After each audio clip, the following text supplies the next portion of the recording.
Welcome to Toffee TV. It is the Everton News Daily, 12th of July 2016.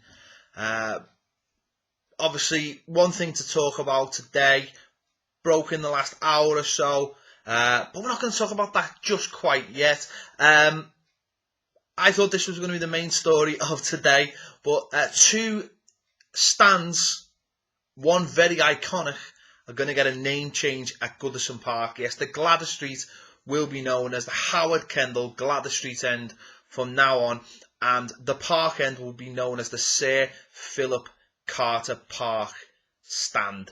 What do you think about that? I mean, it's a bit of a bold one, isn't it? A bit of a bold renaming. We knew that the ground was going to get a bit of a new look, and now we're going to get new names. Certainly for one iconic stand in Goodison Park. I mean, what are your feelings on this? Because listen, it's a great honour. It's a great honour that those stands have been renamed after those people. Howard Kendall, yes, fully deserves to have a stand after him. If it had been me personally, I'd have just changed the main stand to the Howard Kendall stand. That was it. Howard Kendall stand. That would just be me. The Gladys Street, I'm not quite sure that works, but listen, fair play. That's up to the club. Sir Philip Carter. If you're gonna have two people that we're gonna have stands named after them, would Sir Philip Carter be one of those people that would you name a stand after at Goodison Park? Wouldn't necessarily be someone I would be naming a stand after. Listen, I'm not taking anything away from the guy for what he did for Everton in the 80s, 90s, and obviously in the last decade. But I don't know, when you think about all the great people that have graced Goodison Park and Everton Football Club, I'm not necessarily thinking that Philip Carter be just one of those people. It seems a bit strange to me when there's people have graced the pitch like Dixie Dean and Brian LeBone and Alan Ball and all those kind of people. But listen, that's the decision the club have made. Fair play. It's not what I would have done, but I don't run a football club, so it doesn't really matter what I think, is it? But that from next season anyway. The Howard Kendall Gladys Street end and the Sir Philip Carter Park stand. Another piece of news from today, little teaser of the new away kit. That's going to be out tomorrow. We're going to obviously see that tomorrow. It looks orange, which works hand in hand, doesn't it, with obviously Ronald Koeman taking over at the club. Looks a little bit orange. It might be more amber. I'm not sure. I have to wait and see the full picture on that, but we'll find that out tomorrow. The main story of today, obviously, is broken the last hour and a half on Tuesday night.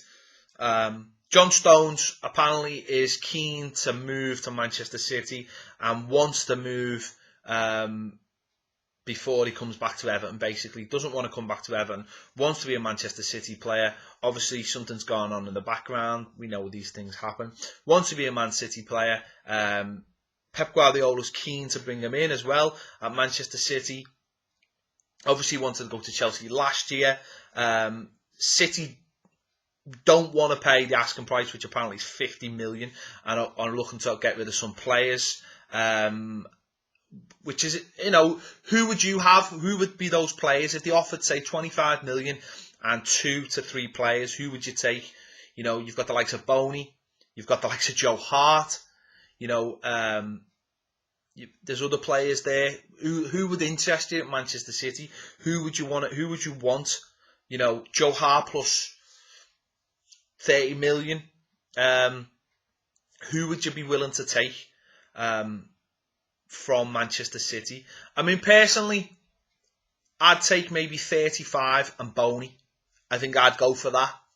But I wouldn't be looking at too many others, because you end up getting players that you don't really want or don't really need, or are tainted goods or are past the prime. So there's not many I would take. But I would sell John Stones. What I would say to Manchester City is, here's the price. That's negotiable only within the remit of players. And let's get it done. And let's get it done in the next week. And That's it. We don't want another transfer saga. We don't want this hanging over our heads for another summer. That's probably what complicated it last summer.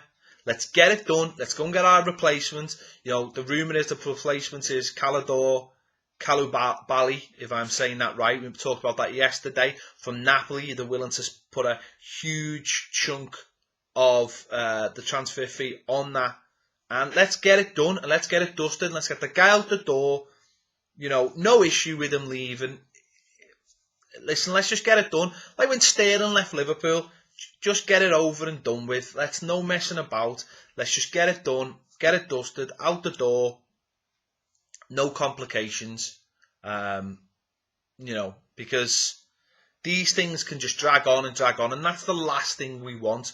We don't want it dragging on forever because it's a new era. Let's start as we mean to go on. We don't need a player. We don't need to have a player that, the manager's never had anyway. So let's just get on with it. He's a great player. We know he's a great talent, but let's just not have this dragging on. So tell me how much you think, we should be looking for, who the players we should be looking to bring in from Manchester City, if there's any players offered, or even if you think we should sell. Do you think we should sell them? Listen, I'm not that bothered about keeping players who are happy, but I can't be bothered with this anymore. I think now we know we're going to get the money. We know the money will go back into buying players. Ultimately, is he a Ronald Koeman player? Does Ronald Koeman want players like that at the club, or does he want solid centre-backs who, don't take risks and are just no-nonsense defenders, and let the midfield worry about that? Tell me what you think anyway. It's pretty big news, and we'll wait and see what happens. I'm sure it'll unfold in the next few days. We'll give you all the news on Toffee TV. Thanks for watching. We'll see you later.